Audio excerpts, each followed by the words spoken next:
2013 Francis മാർപ്പാപ്പ Bergoglio എന്ന cardinal പോപ്പായിട്ട് തെരഞ്ഞെടുക്കപ്പെട്ടതിന് ശേഷം ബെനഡിക്റ്റ് പാപ്പ തയ്യാറാക്കി വെച്ചിരുന്ന ഒരു ചാക്രിക ലേഖനം അദ്ദേഹം പ്രസിദ്ധീകരിച്ചു. വിശ്വാസത്തെക്കുറിച്ചായിരുന്നു. അത് പ്രസിദ്ധീകരിച്ച ഉടനെ തന്നെ ഇറ്റലിയിലെ പ്രധാനപ്പെട്ട ഒരു ലെഫ്റ്റിസ്റ്റ് പത്രമായ ദ റിപ്പബ്ലിക് എന്ന് പറയും, എവ്ജേനിയോസ് കാൽഫരി എന്ന് പറയുന്ന പ്രശസ്തനായ നാസ്തികൻ, നിരീശ്വരവാദി, ഈ ചാക്രിക ലേഖനത്തെ, വിശ്വാസത്തെ അനലൈസ് ചെയ്തുകൊണ്ട് 10 ചോദ്യങ്ങൾ പോപ്പിനോട്, അതൊരു പെഡഗോജിക്കൽ രീതിയാണ്. നമ്മുടെ ഇവിടെ രാഷ്ട്രീയത്തിൽ പോലും ഇലക്ഷന് സമയത്ത് ചോദ്യങ്ങൾ 5, 10, ആരും അതിന് മറുപടി പ്രതീക്ഷിക്കില്ല. പക്ഷേ പിറ്റേ ദിവസം തന്നെ പോപ്പ് ഫ്രാൻസിസ് ഈ എവ്ജേനിയോസ് കാൽഫരി എന്ന നിരീശ്വരന്റെ 10 ചോദ്യങ്ങൾക്ക് ഉത്തരം എഴുതി പോസ്റ്റിൽ അയച്ചു കൊടുത്തു. ഇത് കിട്ടിയതിന്റെ പിറ്റേ ദിവസം ഏത് പേജിലാണോ, എഡിറ്റ് പേജിൽ അദ്ദേഹത്തിന്റെ ലേഖനം പ്രസിദ്ധീകരിച്ചു, അതേ പേജിൽ തന്നെ പോപ്പ് ഫ്രാൻസിസിന്റെ ഉത്തരങ്ങളും പ്രസിദ്ധീകരിച്ചു. ഇതൂടെ കഴിഞ്ഞപ്പോഴത്തേക്ക് എവ്ജേനിയോസ് കാൽഫരി ഫോൺ എടുത്ത് പോപ്പ് ഫ്രാൻസിസിനെ വിളിച്ചു, നമുക്കൊന്ന് സംസാരിച്ചുകൂടെ? അങ്ങനെയാണ് അദ്ദേഹത്തിന്റെ ആദ്യത്തെ പ്രശസ്തമായ സംഭാഷണം. ഇവർ രണ്ടുപേരും കൂടെ, അതായത് പ്രശസ്തനായ ഒരു നാസ്തികൻ, അതുപോലെ തന്നെ അതിലും പ്രശസ്തനായ ഒരു വിശ്വാസി, രണ്ടുപേരും തമ്മിലുള്ള സംഭാഷണം ദീർഘമായിട്ട് നടക്കുന്നത്.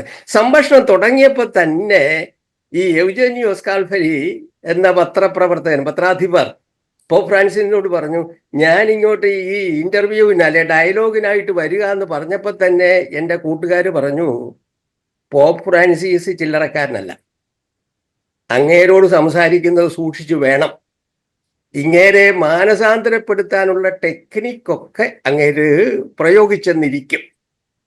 അപ്പം ഫ്രാൻസിസ് മാർപ്പാപ്പ ഒന്ന് ചിരിച്ചിട്ട് പറഞ്ഞു, ഇവിടെ ഞാനിവിടെ പോപ്പായിട്ട് വന്നിട്ട് അധികം ആയില്ല, എൻ്റെ ഇവിടുത്തെ കൂരിയായിലെ കർദിനാളന്മാര് ഞാൻ എവ്ജേനിയോസ് കാൽഫരി ആയിട്ടാണ് ഇന്ന് സംസാരിക്കുന്നതെന്ന് പറഞ്ഞപ്പോൾ അവർ പറഞ്ഞു, ഇത് അർജന്റീന അല്ല, സൂക്ഷിക്കണം, എവ്ജേനിയോസ് കാൽഫരി ബുദ്ധിമാനായ ഒരു നിരീശ്വരവാദിയാണ്, അതുകൊണ്ട് തന്നെ ഇദ്ദേഹത്തിന്റെ പാപ്പായുടെ ഉള്ള വിശ്വാസം കളയാതെ സൂക്ഷിച്ചോണം സംസാരത്തിൽ. അങ്ങനെ രണ്ടുപേരും കൂടെ സംസാരമാണ് ദീർഘമായിട്ട് പുറത്തേക്ക് വരുന്നത്. എന്താ അർത്ഥം? ഏത് എക്സ്ട്രീം പൊസിഷനിൽ വിശ്വാസത്തിന്റെയോ അവിശ്വാസത്തിന്റെയോ കൊടുമുടിയിൽ നിന്നാൽ പോലും സംസാരിക്കാൻ പറ്റും, വഴക്കുണ്ടാക്കാതെ, അടിപിടി ഉണ്ടാക്കാതെ. അതിന് വേണ്ട അന്തരീക്ഷം എന്ന് പറയുന്നത് തുല്യതയാണ്, സ്വാതന്ത്ര്യമാണ്, നീതിബോധമാണ്, പരസ്പര ബഹുമാനമാണ്. ഇതാണ് ഭാരതത്തിന്റെ കോൺസ്റ്റിറ്റ്യൂഷൻ, ഭരണഘടന നമുക്ക് തരുന്നതും ഇത് തന്നെയാണ്. പൗരന്മാരെല്ലാം തുല്യരാണ്, സ്വാതന്ത്ര്യമുണ്ട്. അതുണ്ടെങ്കിൽ എന്ത് അഭിപ്രായ വ്യത്യാസങ്ങൾ ഉണ്ടെങ്കിലും തമ്മിൽ അടിച്ചു പിരിയാതെ, അടിച്ചു പരിക്കേൽപ്പിക്കാതെ സംസാരിക്കാൻ പറ്റും, വ്യത്യാസങ്ങളോട് കൂടി തന്നെ ജീവിക്കാൻ പറ്റും. ആ ഒരു പശ്ചാത്തലത്തിലാണ് നമ്മുടെ ഈ സംഭാഷണം ഇവിടെ നടക്കുന്നത്. അതുകൊണ്ട് ഇവിടെ തന്നെ വ്യത്യസ്ത രീതിയിൽ വിശ്വാസം നിൽക്കുന്നവരുണ്ട്. ഇപ്പോൾ ഞങ്ങളുടെ എലവനാൽ പിതാവിനെ ആദ്യം തന്നെ വന്നതിന് നന്ദി പറയുന്നു, അദ്ദേഹമുണ്ട്, സ്വാഗതം ചെയ്യുന്നു. പോരാ, നമ്മുടെ ആലുവ അദ്വൈതാശ്രമത്തിലെ സ്വാമിജിയുണ്ട്. അതും കഴിഞ്ഞ് പാളയത്തെ മൗലവി ഇമാം വരുന്നുണ്ട്.